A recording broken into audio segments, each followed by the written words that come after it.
कुंभ का रहस्य, एक अद्भुत यात्रा। भाग एक। कुंभ मेले का बुलावा। सालों से अर्जुन के मन में एक सवाल था। कुंभ मेले में जाने से जीवन क्यों बदल जाता है? वह एक महत्वाकांक्षी युवा था जो अपने जीवन में कुछ बड़ा करना चाहता था, लेकिन हर बार कोई न कोई बाधा उसे रोक देती। एक दिन उसके घर एक रहस्यमयी पत्र आया। अगर अपने भाग्य को बदलना चाहते हो तो इस बार कुंभ मेले में आओ। वहां तुम्हें 3 संकेत मिलेंगे जो तुम्हें सही रास्ता दिखाएंगे। पत्र में न कोई नाम था, न कोई भेजने वाला।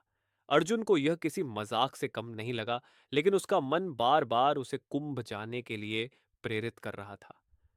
भाग 2। प्रयागराज की पवित्र भूमि। कुछ ही दिनों में वह प्रयागराज पहुंच गया। गंगा, यमुना और सरस्वती के संगम पर फैला हुआ कुंभ मेला आस्था, रहस्य और चमत्कारों से भरा था। लाखों श्रद्धालु, साधु संत, नागा बाबा, हर कोई यहाँ किसी न किसी खोज में आया था। अर्जुन को अब अपने पहले संकेत का इंतजार था। तभी उसने देखा एक बूढ़े साधु जिनकी आंखों में एक रहस्यमयी चमक थी। क्या तुम वही हो जिसे यह खोज पूरी करनी है? साधु ने पूछा। अर्जुन चौंक गया। आपको कैसे पता? साधु मुस्कुराए और बोले, पहला संकेत गंगा की लहरों में छिपा है, उसे पहचानो। भाग 3। पहली परीक्षा, जल की शक्ति। रात के अंधेरे में अर्जुन संगम किनारे खड़ा था। गंगा की लहरें शांत थीं, लेकिन अचानक एक तेज हवा चली और पानी में अजीब सी हलचल होने लगी। उसे महसूस हुआ कि पानी में कुछ खास है।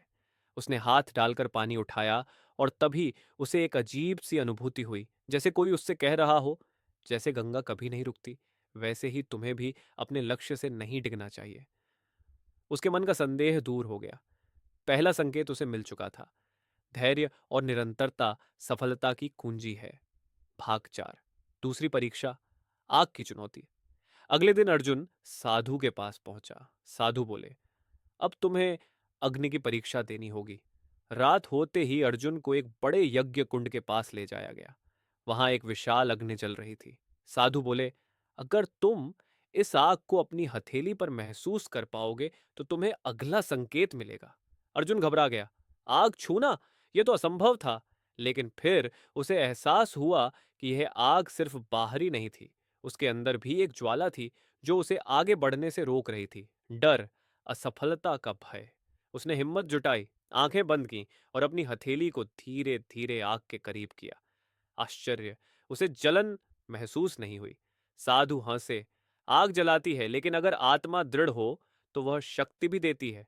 जीवन की हर कठिनाई अग्नि परीक्षा ही है। जो सह गया वही कुंदन बनता है।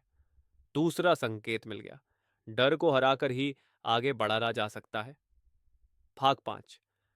अंतिम परीक्षा, सत्य का दर्पण। अब अंतिम संकेत बाकी था। साधु अर्जुन को कुंभ मेले के सबसे गहरे हिस्से में ले गए, जहां नागा साधु, तपस्वी और योगी एकांत में ध्यान कर रहे थे। यहां तुम्हें अपनी सबसे बड़ी सच्चाई से सामना करना होगा। अर्जुन को एक दर्पण के सामने खड़ा कर दिया गया। जब उसने दर्पण में देखा तो उसे खुद की 2 छवियां दिखीं। एक डरपोक असफल अर्जुन जो हमेशा खुद पर शक करता था, और दूसरा एक आत्मविश्वासी शक्तिशाली अर्जुन जो अपनी सीमाओं को पार कर चुका था।